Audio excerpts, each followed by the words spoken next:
Hola, nosotros somos Francisco Aragona, Martín Burriesa y yo, Zoe Ramírez, y leímos Los Pichiciegos de Rodolfo Fagüil, que es una novela que trata de 25 soldados desertores que están huyendo de la guerra de Malvinas y se esconden bajo tierra, y están los 25 juntos bajo tierra y sus tropas los dan por muertos. Bueno, yo voy a hablar sobre quién fue Rodolfo Enrique Fagüil.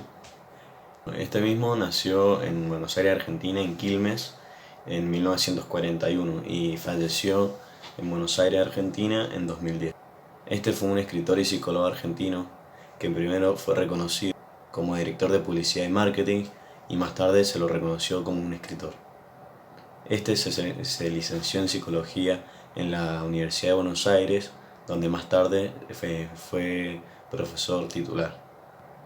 Escribió poemas, cuentos y ensayos sobre la comunicación, la literatura y la política. Luego, más tarde, en 1983, fue cuando escribió su primera novela, que es la que leímos nosotros, que es Los Pichiciegos, que fue una novela que al principio no fue recibida con cariño y no era que la gente la empezó a leer, debido a que hace muy poco había sido todo el sufrimiento con respecto a la guerra de las Islas Malvinas. Pero luego, años más tarde, la gente empezó a leerla y se dio cuenta que era una muy buena novela.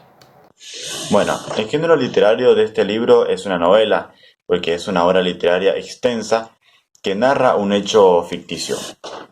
Esta novela tiene un narrador directo, porque el narrador como que le cede la palabra al personaje. El narrador de esta novela se encuentra dentro de la historia de la novela. Es impresionante, no se lo van a imaginar quién es. Se encuentra al final del libro y es terrible, se lo recomiendo leer. Después vamos a hablar un poco sobre los personajes y en qué consiste cada uno. Nos encontramos con los Reyes Magos, que los Reyes Magos fijaban las misiones, establecían las normas, tomaban las decisiones. Después teníamos el sargento, lo cual el sargento estaba muerto.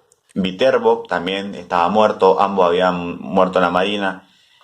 Después nos encontramos con Viterbo, que era el primo de Viterbo, lo cual estaba muerto. Después tenemos al turco, el ingeniero, y por último también tenemos a Kikito. También tenemos los que sirven, no sé, como los que sirven, que traen cosas, tienen más conocidos en las batallas, pueden cambiar cosas, ayudar, que como por ejemplo son Pipo Pescador, que es el almacenero, y también tenemos a Rubione, García. Después lo demás de la pichicera era el tucumano, que era el que contaba las historias de vampiros y hombres tigres. Después teníamos a Dorio, que le pegó con una bengala de auxilio a un oficial que abusaba de un soldadito. Después tenemos a Diegues, que era el único herido admitido. Y después tenemos a Pugliese, Acevedo, el sanjuanino, Luciani, el uruguayo, Irigoyen, Galtieri, Ramírez, Acosta, Mancini, Núñez, Tano, entre otros, lo cual todo eso se encontraban dentro de la pichicera. Bueno, esta novela, como ya dijimos, se lleva a cabo en Malvinas en 1982 durante la dictadura militar en Argentina, durante la última dictadura. A los pichis, el grupo de desertores, los mandaron sin preparación alguna, como a la mayoría de los soldados. Entonces, obviamente se puede ver que no están a favor de la guerra y en vez de seguir luchando, optan por sobrevivir. A estos se los describe cansados, muertos de frío, muertos de hambre, sintiendo miedo, tristeza, extrañando a su familia, todo. Tiene como subgénero histórico porque más allá de que en realidad no pasó esta historia de los 25 soldados bajo tierra, lo de la guerra de Malvinas pasó de verdad. Entonces es un hecho histórico muy importante en Argentina.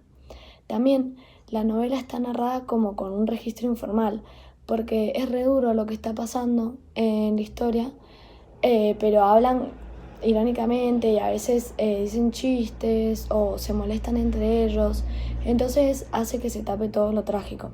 Algo que nos gustó mucho es que se usaba un lenguaje muy argentino, como que decían palabras claves de Argentina y nada, eso estuvo muy bueno.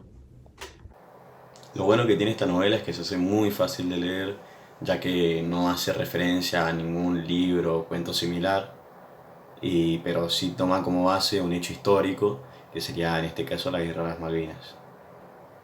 Bueno, como lo mencionamos anteriormente, sabemos perfectamente que esta historia está transcurrida a lo largo de una parte de la Guerra de las Malvinas. Que para ubicarnos, la novela transcurre en ella, y sin la necesidad de que el cuento nos diga, podemos tomar como referencia los Harrier, que eran los aviones de aquella época que usaban los militares británicos, o los cigarrillos 255, que eran unos cigarrillos muy famosos que también eran de los británicos. Como podemos diferenciar muy bien, los Pichis no estaban a favor ni de la guerra ni de la dictadura militar que estaba habiendo en Argentina, y la constante disconformidad con el gobierno que había en ese momento. Bueno, la historia comienza con cómo un grupo de soldados argentinos decide desertar de sus tropas con la excusa de que las mismas creían que esos soldados habían fallecido. Entonces, cuando ellos logran escaparse en combate, van a probar suerte tratando de sobrevivir en medio de las Islas Malvinas. El mayor problema que tenían los Pichis al momento de haber escapado era el sobrevivir, que esto lo podían hacer juntando recursos, cuidándose entre ellos, haciendo trueques con los ingleses. Ellos lo que hacían era, iban con los ingleses y le daban información a cambio de cigarrillos, sal, azúcar o todo lo que sea necesario para la pichicera. Y ya por último, yo creo que el final fue lo mejor del libro, pero que te sorprende, es impactante. La verdad que no te esperás nada de lo que sucede al final, no te esperabas quién era el narrador, no esperabas lo que iba a suceder, así que la verdad que lo recomiendo muchísimo para si tienen ganas de leer una muy buena historia.